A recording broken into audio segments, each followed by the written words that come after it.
Cricket মাঠে যখন রাজনৈতিক প্রতিহিংসা আর হীনমন্যতা জেঁকে বসে তখন খেলার স্পিরিট ধুলোয় মিশে যায়।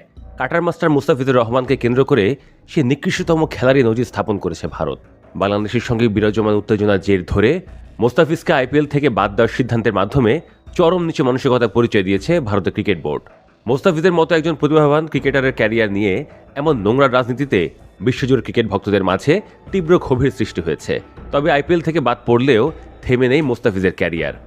আন্তর্জাতিক ক্রিকেটে ধারাবাহিক পারফরমেন্সের কারণে তার প্রতি আগ্রহ দেখাচ্ছে পাকিস্তান সুপার লিগের একাধিক ফ্র্যাঞ্চাইজি। নির্ভরযোগ্য সূত্র বলছে পিএসএল-এ কয়েকটি দল তাকে ভেড়াতে এরই মধ্যে যোগাযোগ শুরু করেছে। এর আগে থেকেই গুঞ্জন ছিল পিএসএল-এর একাধিক ফ্র্যাঞ্চাইজি মুস্তাফিজকে নিয়ে আগ্রহী। এবার সেটাই সত্যি হতে চলেছে। লন্ডন ভিত্তিক পাকিস্তানের স্ট্যান্ড আপ কমেডিয়ান ও সঞ্চালক সালমান মালিক মুস্তাফিজ ইস্যুতে একটি পোস্ট করেন।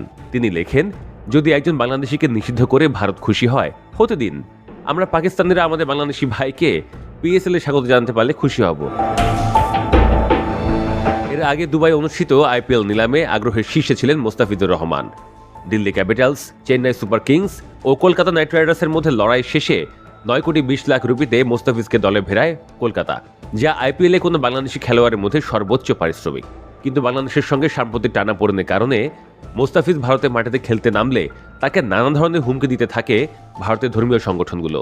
এই পরিস্থিতিতে ভারতীয় ক্রিকেট বোর্ডের চাপের মুখে মুস্তাফিজকে নিজেদের দল থেকে বাদ দেয় কলকাতা।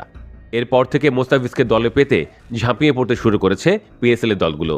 পাকিস্তানিরা মুস্তাফিজকে পেতে কতটা উদ্গ্রীব হয়ে উঠেছে তা বোঝা যায় পিএসএল-এর অফিসিয়াল ফেসবুক পেজের এক পোস্টের মাধ্যমে।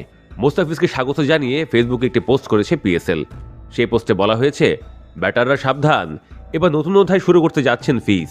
পিএসএল-এর 11তম আসরে যোগ দিচ্ছেন মুস্তাফিজ। বাংলাদেশের পেস সেন্সেশন মুস্তাফিজ এই পর্যন্ত একবারই পিএসএল-এর মাঠ মাতিয়েছেন। 2018 সালে তাকে গোল্ড ক্যাটাগরিতে দলে ভিড়িয়েছিল লাহোর কালান্দার্স।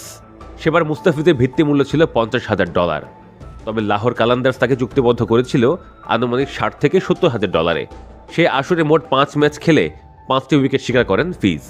তবে 5 ম্যাচ খেলার পর ইনজুরি ঝুঁকি এড়াতে বিসিবি নির্দেশে তাকে টুর্নামেন্ট ছেড়ে দেশে ফিরতে হয়। এরপর 2021 সালে পেশোয়ার জালমি তাকে দলে নিলেও আইপিএল ও জাতীয় দলের ব্যস্ততার কারণে তিনি আর খেলতে যাননি। তবে এবার আবারও সুযোগ এসেছে পিএসএল মাতানোর।